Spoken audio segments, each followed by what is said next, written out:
கர்த்தருக்குள் பிரியமான சகோதர சகோதரிகளே, ஆண்டவராகிய இயேசு கிறிஸ்துவினுடைய பரிசுத்த நாமத்தினாலே நம்மை கேட்டுக்கொண்டு இருக்கக்கூடிய மக்களுக்கு வாழ்த்துக்களையும் வணக்கத்தையும் உங்கள் சார்பாக, இந்த பிராட்வே சகோதர கிறிஸ்தவ சபையின் சார்பாக, என் சார்பாக நான் தெரிவித்துக் கொள்கிறேன். விசுவாசிகள் என்று இருந்தால் போதாது. அவர்கள், நம்முடைய ஆண்டவரே சொன்னார், வேத வசனங்களை ஆராய்ந்து பாருங்கள்னு சொன்னார். அதனால் நான் விசுவாசிகள் என்று சொன்னால் வேத வசனத்திலே நாம் தேறினவர்களாக இருக்க வேண்டும். தினமும் ஒரு விசுவாசி தினமும் பைபிள் படிக்கணும்னு சொல்கிறோம். தினமும் பைபிள் படிக்கணும், ஜெபம் பண்ணணும்னு சொல்கிறோம். அநேகர் ரொம்ப பெருமையாக சொல்லுவாங்க, நாங்கள் காலையில் எழுந்த உடனே பைபிள் படித்து ஜெபம் பண்ணாமல் வேறு எந்த ஒரு வேலையும் செய்ய மாட்டோம்பாங்க. அதெல்லாம் கேட்கறதுக்கு சந்தோஷமாக தான் இருக்குது. அப்படி இருந்தால் இன்றைக்கு ஏன் கள்ள அப்போஸ்தலர்கள், கபடமுள்ள வேலையாட்களுடைய ஆதிக்கம் பெருகி இருக்கிறது? இன்றைக்கு எங்கே பார்த்தாலும் கள்ளர்கள் தான். நாங்கள் அதை பண்ணுறோம், இதை பண்ணுறோம், ரொம்ப அதிசயங்களை செய்தோம், அற்புதங்களை செய்தோம், என்னெல்லாமோ சொல்கிறாங்க இல்லையா? இதை பகுத்து ஆராயக்கூடிய நிலைமை ஏன் விசுவாசிகள் இடத்திலே இல்லை? இது மாத்திரமல்ல, ஏகப்பட்ட தவறுகள் விசுவாசிகளுக்கு மத்தியில் இருக்கிறது. அதாவது போதனையில் தவறு, வசனத்தை புரிந்து கொள்வதில் தவறு. இவைகளெல்லாம் கர்த்தர் அருவருக்கக்கூடிய காரியங்கள். சரியான சத்தியத்தை போதிக்க வேண்டும். போதிக்கிறவன் ஒருவன் போதித்தால் தேவனுடைய வார்த்தையின்படி போதிக்க வேண்டும் இல்லையா? அதே நேரத்தில் புரிந்து கொள்ளக்கூடிய சக்தியை ஆண்டவர் தனக்கு கொடுக்கும்படியாக இந்த கேட்கக்கூடிய விசுவாசிகளும் ஜெபிக்க வேண்டும். பரிசுத்த ஆவியாகி அவர் வரும்பொழுது சகல சத்தியத்திற்கும் உங்களை நடத்துவார் என்று சொல்லி நம்முடைய ஆண்டவர் சொல்லியிருக்கிறார். அப்போ விசுவாசிகள் ரட்சிக்கப்பட்ட அந்த சனத்திலேயே பரிசுத்த ஆவியின் நிறைவை பெறுகிறார்கள். அதில் மாற்றுக்கிறதெல்லாம் கிடையாது. அப்போ உண்மையாக ரட்சிக்கப்பட்டவர்களுக்கு இந்த வேத வசனங்களை ஆவியானவர் விளக்கி காண்பிப்பார். ஆனால் எப்பொழுது விளக்கி காண்பிப்பார்? அதை படிக்கும் பொழுது. வசனத்தை எத்தனையோ தாசர்கள் சொல்லியிருக்கிறாங்க, என்னுடைய ஆகாரத்தை பார்க்கலும் அதிகமாக நான் அதை விரும்பி உட்கொண்டேன். யோபு சொல்லியிருக்காரு, சங்கீதக்காரர் சொல்லியிருக்காரு, எரேமியா சொல்லியிருக்காரு. அந்த அளவுக்கு நாம வசனத்தின் மீது வாஞ்சை உள்ளவர்களாக இருந்தால் கர்த்தர் நமக்கும் அந்த சத்தியங்களை விலக்கி கொடுப்பார். சரி, அதற்காக நாம் மற்றவர்களை யாரும் நம்ம குறை சொல்லலை. அவங்களுடைய நிலைமை எப்படி என்பது நமக்கு தெரியாது. அவர்களுடைய ஒப்பு கொடுத்தல் எப்படி என்பது நமக்கு தெரியாது. கர்த்தருக்காக நாம் நம்மை ஜீவ பலியாக ஒப்பு கொடுக்க வேண்டும். அப்படிதானே ரோமர் 12 படிக்கிறீங்க? அப்படி நாம் ஜீவ பலியாக நம்மை ஒப்பு கொடுத்து நம்முடைய நேரத்தை எல்லாம் வேத வாசிப்பிலும் ஜெபத்திலும் நாம் செலவிடும் பொழுது கர்த்தர் சத்தியங்களை நமக்கு விளக்கி காண்பிப்பார். நாம் பைபிளை படிக்கக்கூடிய நோக்கம் என்ன, அதை கர்த்தர் பார்க்கிறார். நம் கர்த்தருடைய வசனத்தை படித்து விட்டு 4 வசனத்தை நம்ம சொல்லிட்டு 4 பேர்த்த கையை நீட்டுறது நம்முடைய நோக்கமாக இருந்தால் சரியான சத்தியங்களை நாம் அறிந்து கொள்ள ஒருபோதும் முடியாது. அதனால அருமையான நேயர்களே, தொடர்ந்து எங்களுடைய செய்திகளை கேட்டுக்கொண்டு இருக்கிறவர்களே, தயவு செய்து தொடர்ந்து வேத புத்தகத்தை வாசியுங்கள், ஜெபத்திலே தரித்திருங்கள். கர்த்தர் உங்களுக்கு பெரிய காரியங்களை செய்வார். நாங்கள் கொடுக்கக்கூடிய இந்த வீடியோ, இந்த செய்திகள் மேலும் உங்களுடைய விசுவாசத்தை ஊன்ற கட்ட, வசனங்களை நீங்கள் அதிகமாக அறிந்து கொள்ள, தெரிந்து கொள்ள இது உங்களுக்கு பிரயோஜனமாக இருக்கும் என்று நாங்கள் நம்புகிறோம். அநேக சகோதரர்கள் நான் சொன்ன கருத்தை ஊர்ஜிதப்படுத்தும்படி கேள்விகள் கேட்கிறார்கள். வேத புத்தகத்தை தெளிவான முறையில் நான் முழுமையாக அறிந்து கொள்ள ஆசைப்படுகிறேன் என்று சொல்லி அதற்கு உங்களுடைய வீடியோக்கள்லாம் எனக்கு பயனுள்ளதாக இருக்கிறது என்று சொல்லியிருக்கிறார்கள். ஆனால் நம்ம என்ன பண்ணுறோம், இன்னும் அதிகமாக நமக்கு அறிந்த சத்தியங்களை நாம் எடுத்து சொல்கிறோம். அப்போஸ்தலனாகிய பவுல் நடபடிகள் புத்தகம் 20வது அதிகாரத்திலே, நன்மையானவைகளில் ஒன்றையும் நான் உங்களுக்கு மறைத்து வைக்கவில்லை என்று சொல்வதை நீங்கள் பார்க்கலாம். அதனாலே அருமையான சகோதர சகோதரிகளே, பிராட்வே சகோதர சபையானது தாங்கள் அறிந்த சத்தியங்களை அனைவருக்கும் உணர்த்த வேண்டும், அனைவரும் அறிந்து கொள்ளும்படியாக செய்ய வேண்டும் என்கின்ற உள்ளான இருதயத்தோடு, உயர்வான எண்ணத்தோடு சபையாக நாங்கள் இந்த ஊழியத்தை செய்கிறோம். இந்த செய்திகளை கேளுங்கள், இந்த வீடியோக்களை பாருங்கள், பார்த்து பயனடையுங்கள். தேவன் உங்களை ஆசீர்வதிப்பார்.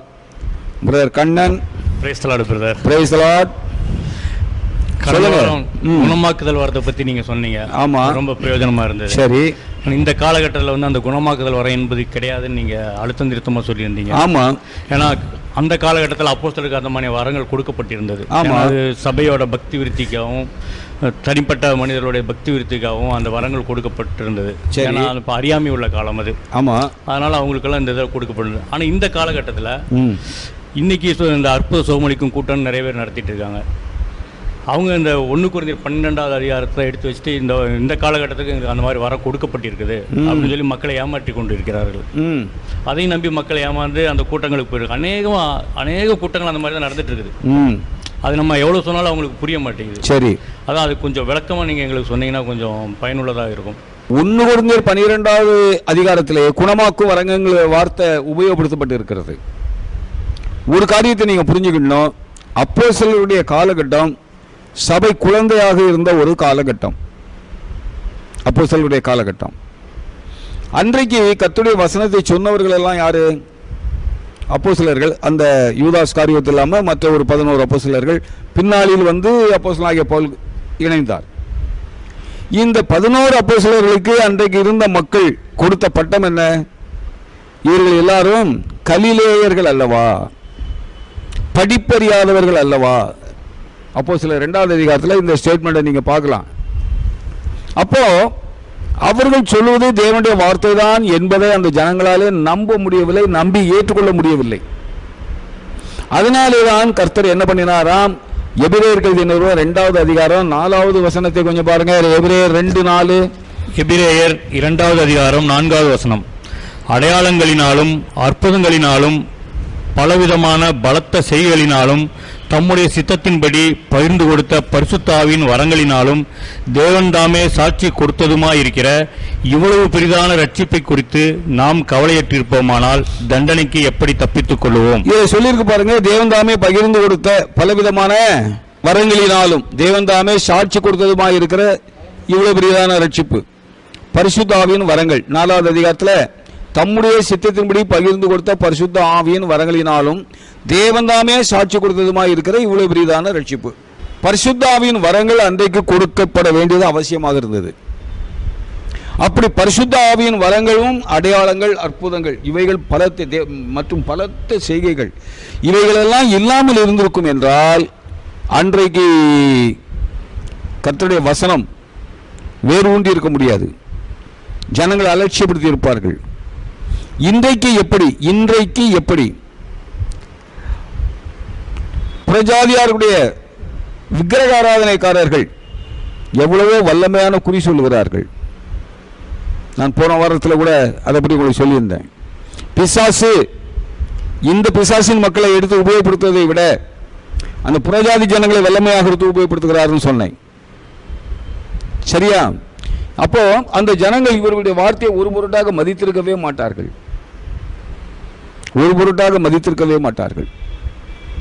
அந்த ஜனங்களுக்கு உயிரோடு எழுப்பக்கூடிய வல்லமை இல்லாமல் இருந்தது. நம்முடைய ஆண்டவர் உயிரோடு எழுப்பினார்.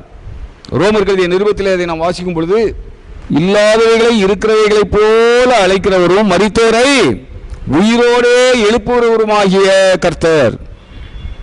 அப்ப நம்முடைய ஆண்டவருடைய சிறப்பம்சம் என்னன்னு கேட்டீங்கன்னா, மரித்தோரை உயிரோடே எழுப்புகிறவர். பிசாசுக்கு ஒரு உயிரை எடுப்பதற்கும் அதிகாரம் இல்லை, ஒரு உயிரை கொடுப்பதற்கும் அதிகாரம் இல்லை. ஆண்டவர் மறுரூப மலையிலிருந்து இறங்கி வருகிறார். அப்பொழுது வேதபாரகர்கள் சீசர்களோட தர்க்கம் பண்ணுகிறார்கள். இங்கே மார்க்கு 9:14 முதல். மார்க்கு 9வது அதிகாரம் 14வது வசனம் முதல். பின்பு அவர் சீசரிடத்தில் வந்தபோது அவர்களை சுற்றி திரளான ஜனங்கள் நிற்கிறதையும் அவர்களோட வேதபாரகர் தர்க்கிக்கிறதையும் கண்டார். ஜனங்கள் எல்லாரும் அவரை கண்டவுடனே மிகவும் ஆச்சரியப்பட்டு ஓடி வந்து அவருக்கு வந்தனம் செய்தார்கள்.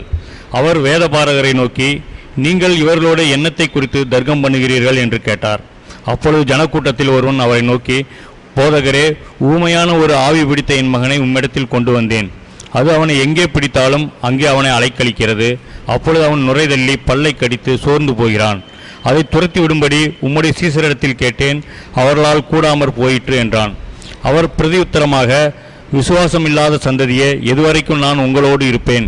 எதுவரைக்கும் உங்களிடத்தில் பொறுமையாயிருப்பேன், அவனை என்னிடத்தில் கொண்டு வாருங்கள் என்றார். அவனை அவரிடத்தில் கொண்டு வந்தார்கள். அவரை கண்டவுடனே அந்த ஆவி அவனை அலைக்கழித்தது.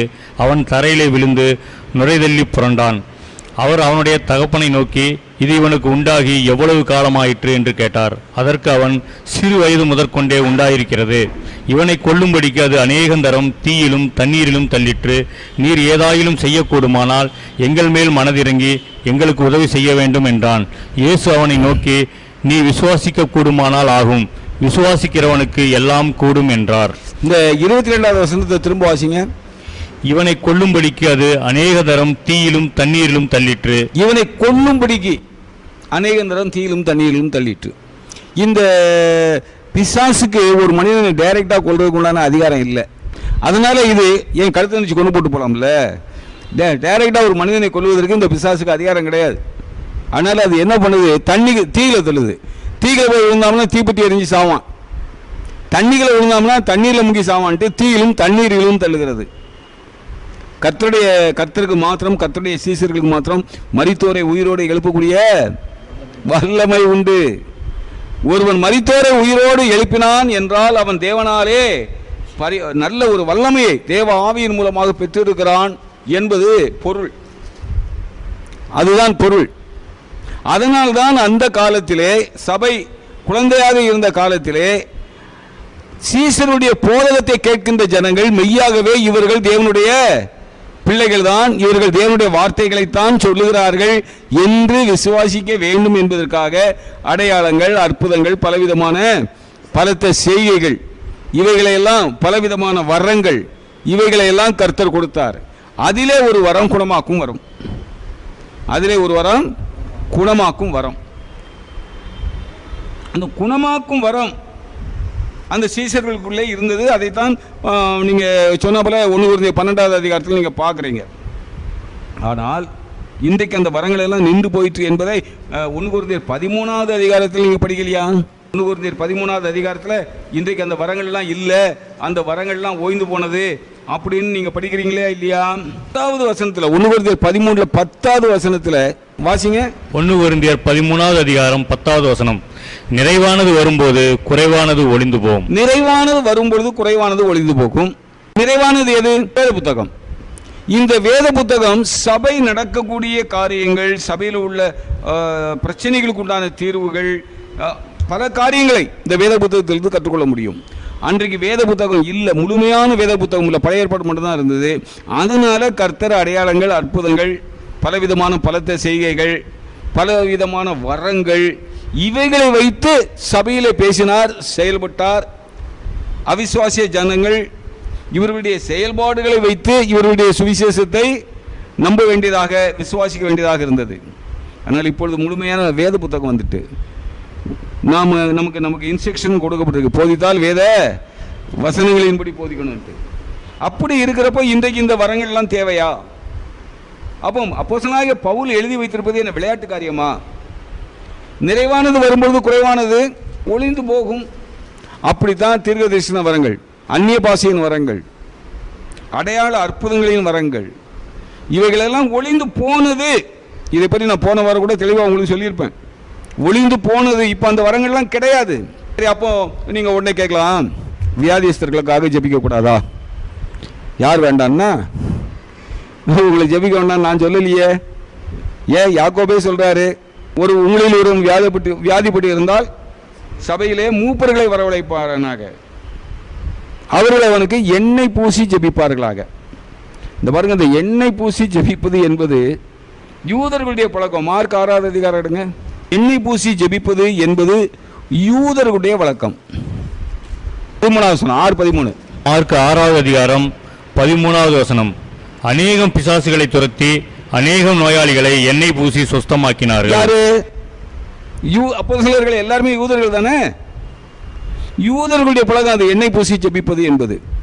ஆனால் யாக்கோபு மூப்பர்களை வரவழைப்பானாக, அவர்கள் அவனுக்கு எண்ணெய் பூசி ஜெபிப்பார்களாகங்கிறாரு. காரணம் என்ன? யாக்கோபு பயங்கரமான யூத பக்தி. யாக்கோபுக்கு யூதர்கள் மீது தனித்தன்மையான ஒரு பக்தி உண்டு. யாக்கோபுடைய நிருபடுங்க 1வது வசனம் 1:1 வாசிங்க. யாக்கோபு 1வது அதிகாரம் 1வது வசனம். தேவனுக்கும் கர்த்தராகிய இயேசு கிறிஸ்துவுக்கும் ஊழியக்காரனாகிய யாக்கோபு சிதறி இருக்கிற 12 கோத்திரங்களுக்கும் வாழ்த்துதல் சொல்லி எழுதுகிறதா? எந்த நிருபத்திலேயாவது இப்படி வருதா ஐயா? சிதறி இருக்கிற 12 கோத்திரங்களுக்குன்னு வராது.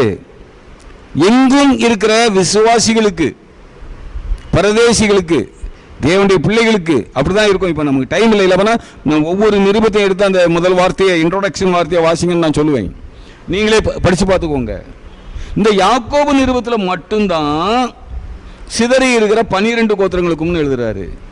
காரணம் என்றால் இவர் ஒரு யூத வைராக்கியம் உள்ள ஒரு மனிதன்.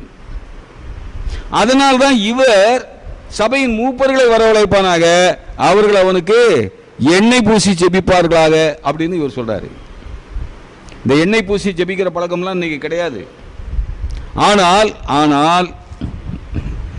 அநேக காரியங்களை பார்க்கும் பொழுது வேதனையாக இருக்கிறது. ஒவ்வொருத்தனும் எண்ணெய் விற்கிறான், ஜெப எண்ணெய், அதுக்கு பேர் ஜெப எண்ணெயா, ஜெப எண்ணெய்ன்னு சொல்லி விற்கிறானுங்க. எனக்கு எங்கள் பில்டிங்கில் ஒரு அம்மா இருக்கிறாங்க. அவங்க நான் தற்செயலாக வாய் கொடுக்குறப்போ, எங்கம்மா நேற்றுக்கு காணலி அவங்கள அப்படின்னு. அப்போ அந்த அம்மா சொன்னாங்க, ஐயா அமாவாசை இல்லையா, அதனால் அமாவாசை ஜபத்துக்கு போனேயான்னாங்க. சரிதாம்மா அப்படின்ட்டேன். அப்போ அவங்களே கண்டினியூ பண்ணுறாங்க. பாஸ்ட்டு எண்ணெய் கொடுத்தாரு, வாங்கிட்டு வந்தேன். எண்ணெய் வேணா செக்கில் எண்ணெய் ஆட்டான், அவன்கிட்ட போய் கேளு, இல்லை மளிகை கடையில் போய் கேளு. எண்ணெய் இது ஒரு வியாபாரம், இது ஒரு வியாபாரம். 100 ரூபாய்க்கு எண்ணெய் வாங்கிட்டு வந்தோம்னா 1000 ரூபாய்க்கு விற்றுருவான். கேட்டால் ஜெப எண்ணெய். ஆக இன்றைக்கு எல்லாமே வணிகம் சார்ந்ததாக ஆகிவிட்டது, பணத்தோடு சம்பந்தப்பட்டதாக ஆகிவிட்டது. அதனாலே நின்று போன வரங்களை தங்களுக்கு இருப்பதாக இவர்கள் சொல்லிக் கொள்கிறார்கள். நின்று போன வரங்கள், 4 நாளைக்கு முன்னால் வச்ச குழம்ப இன்னைக்கு எடுத்து வச்சுக்கிட்டு சாப்பிட்டீங்களா? சாப்பிட மாட்டோம்ல.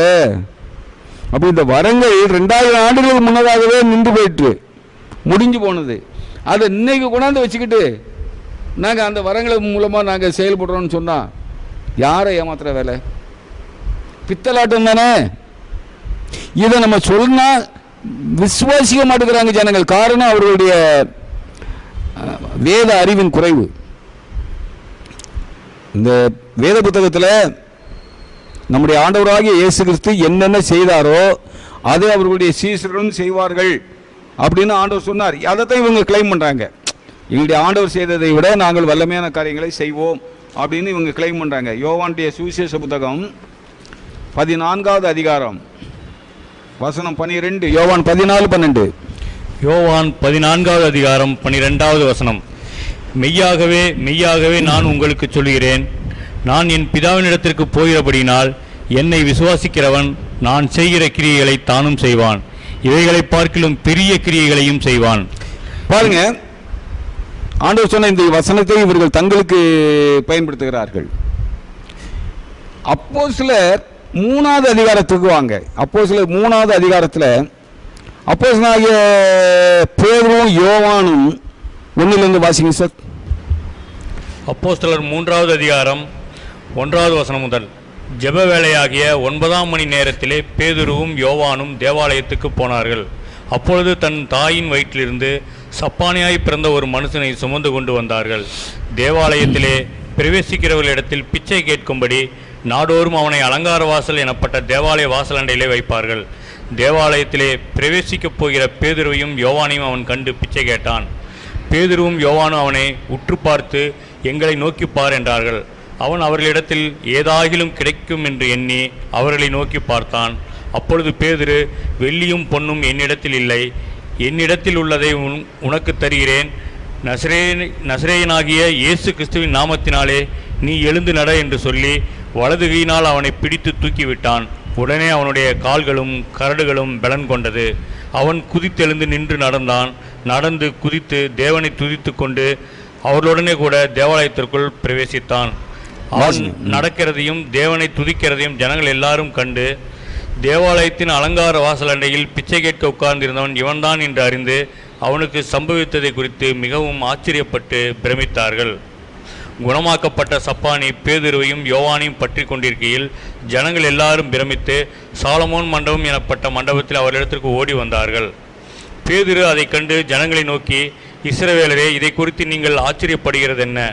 நாங்கள் எங்கள் சுய சக்தியினாலாவது எங்கள் சுய பக்தியினாலாவது இவனை நடக்க பண்ணினோம் என்று நீங்கள் எங்களை நோக்கி பார்க்கிறது என்ன? ஆபிரகாம், ஈசாக்கு, யாக்கோபு என்பவருடைய தேவனாகிய நம்முடைய பிதாக்களின் தேவன் தம்முடைய பிள்ளையாகிய இயேசுவை மகிமைப்படுத்தினார். அவரை நீங்கள் ஒப்பு கொடுத்தீர்கள். பிலாத்து அவரை விடுதலையாக்க தீர்மானித்த போது அவனுக்கு முன்பாக அவரை மறுதளித்தீர்கள். பரிசுத்தமும் நீதியும் உள்ளவரை நீங்கள் மறுதளித்து கொலைபாதகனை உங்களுக்காக விடுதலை பண்ண வேண்டும் என்று கேட்டு ஜீவாதிபதியை கொலை செய்தீர்கள். அவரை தேவன் மரித்தோரிலிருந்து எழும்ப பண்ணினார். அதற்கு நாங்கள் சாட்சிகளாயிருக்கிறோம். அவருடைய நாமத்தை பற்றும் விசுவாசத்தினாலே அவருடைய நாமமே நீங்கள் பார்த்து அறிந்திருக்கிற இவனை பலப்படுத்தினது. அவரால் உண்டாகிய விசுவாசமே உங்கள் எல்லாருக்கும் முன்பாக இந்த சர்வாங்க சுகத்தை இவனுக்கு கொடுத்தது. பாருங்க, இதுல ரெண்டு காரியங்களை நீங்க பார்க்கணும். தாயின் வயிற்றிலிருந்து சப்பானியாய் பிறந்த ஒரு மனிதன், தாயின் வயிற்றிலிருந்து பிறக்கும் பொழுதே அவன் சப்பானி. இன்றைய விஞ்ஞானம் எவ்வளவோ முன்னேறிவிட்டது, மருத்துவ சேவைகள் எவ்வளவோ முன்னேறிவிட்டது. இந்த விஞ்ஞான காலத்தில் மருத்துவ சேவைகள் அறிவு பெருத்து போன இந்த காலத்திலே தாயின் வயிற்றிலிருந்து சப்பானியாய் பிறந்த ஒரு மனிதனை நடக்க பண்ண இந்த விஞ்ஞானம், இந்த மருத்துவம் ஏதாவது செய்து சாதிக்குமா? சாதிக்க முடியுமா? முடிந்து இருக்கிறதா? இதுவரைக்கும் இல்லை. இதுவரை கேள்விப்படவில்லை. இதுவரை நாம் கேள்விப்படவில்லை. ஆனால் இங்கே பேதுருவும் யோவானும் தாயின் வயிற்றிலிருந்து பிறந்த சப்பானியை எழுந்து நட, அவன் எழுந்து நடந்தான். எல்லாருக்கும் ஒரே பிரமிப்பு. பேதுருவையும் யோவானையும் மிரள பார்க்கிறாங்க. ஆனால் பேதுருவும் யோவானும், ஏய் பத்தியா, எழுந்துப்பா, நில்லுப்பா, அல்லேலூயா சொல்லு, ஓங்கி சொல்லு அல்லேலூயா. கர்த்தர் பெரிய காரியங்களை செய்தார். இயேசு கிறிஸ்துன்னு கூட சொல்ல மாட்டானுங்க, இயேசு இவனை விடுவித்தார் மானுங்க. தங்களுக்கு மகிமை தேடுகிறவர்கள், தங்களுக்கு விளம்பரத்தை தேடுகிறவர்கள். ஆனால் பேதுரும் யோவானும் அப்படி செய்யவில்லை. நீங்கள் என்னை நோக்கி பார்ப்பது என்ன? எங்களை நோக்கி நீங்கள் என்ன பார்க்கிறீர்கள் என்ன?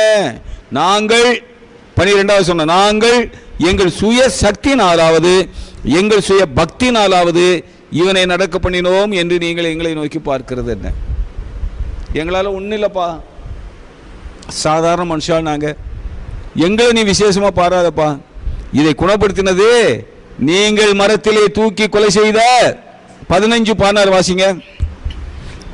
அப்போஸ்தலர் 3வது அதிகாரம் 15வது வசனமும் 16வது வசனமும்.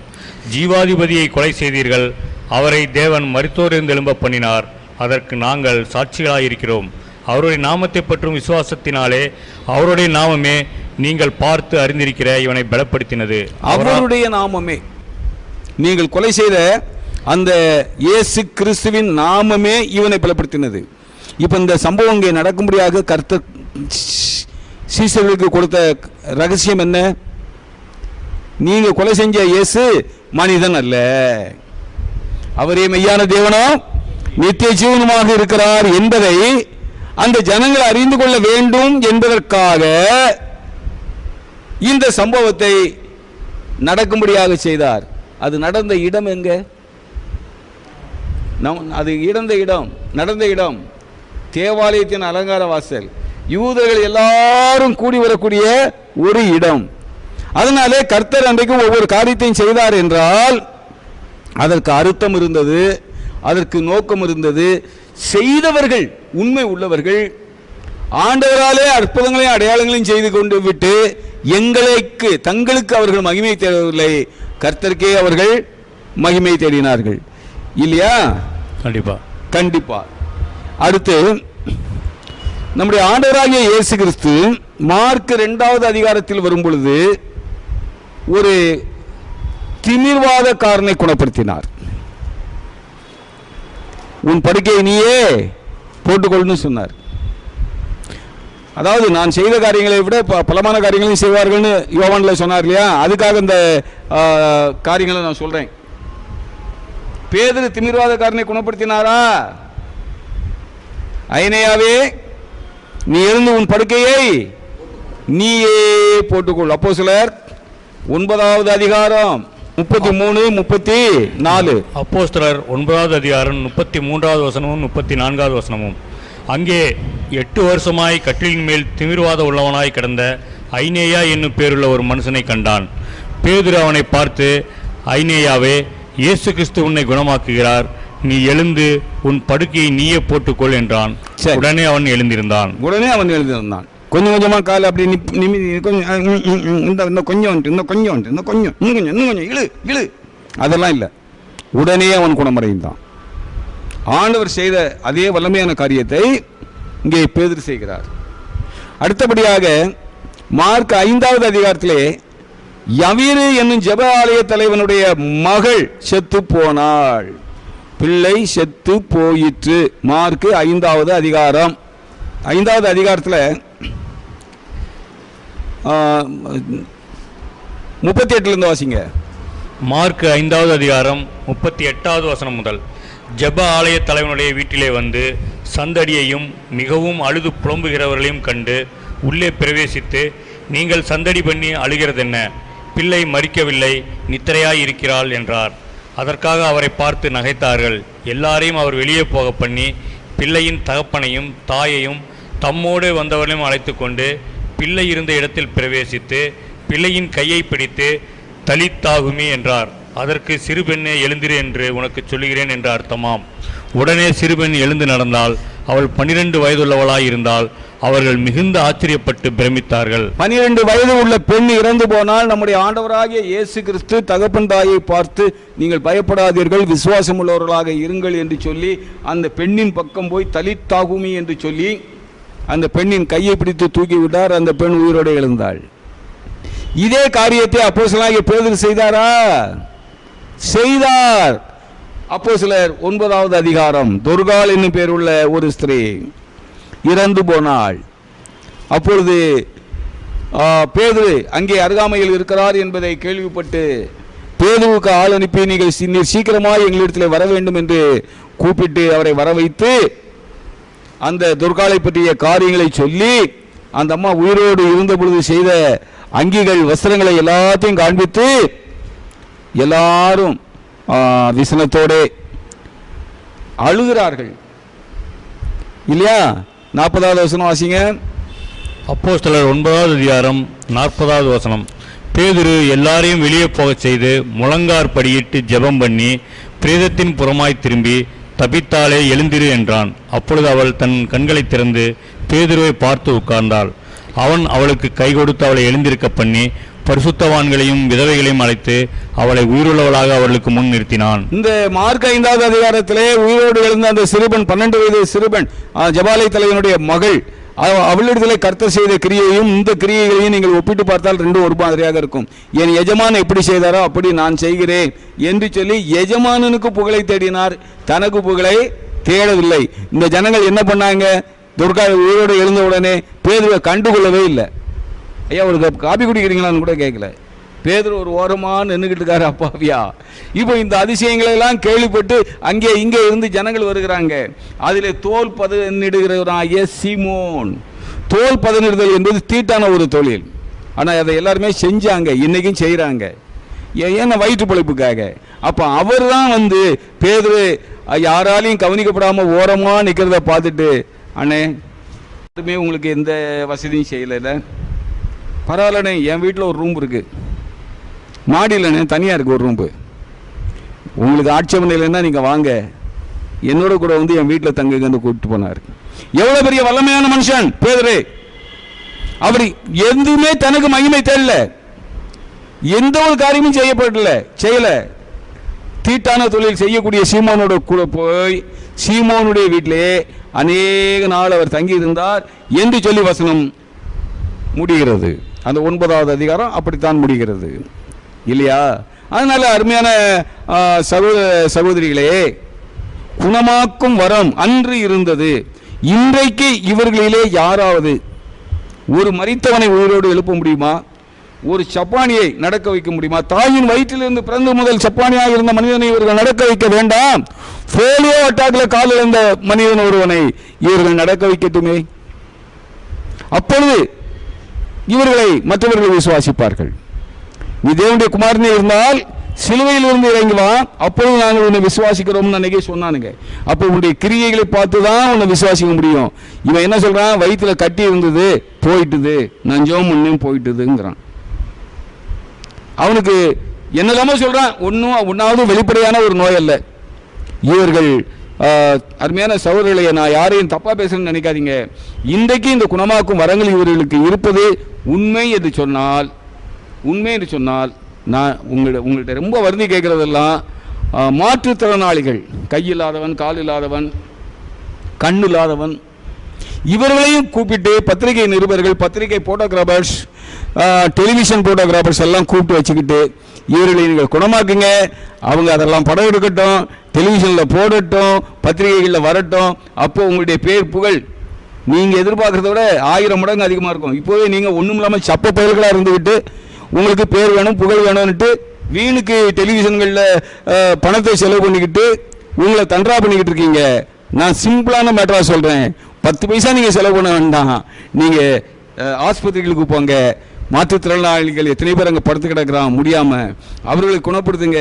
நிருபர்களை கூப்பிடுங்க, எங்களுடைய வல்லமையை பாருங்கன்னு சொல்லி ப்ரூவ் பண்ணுங்க.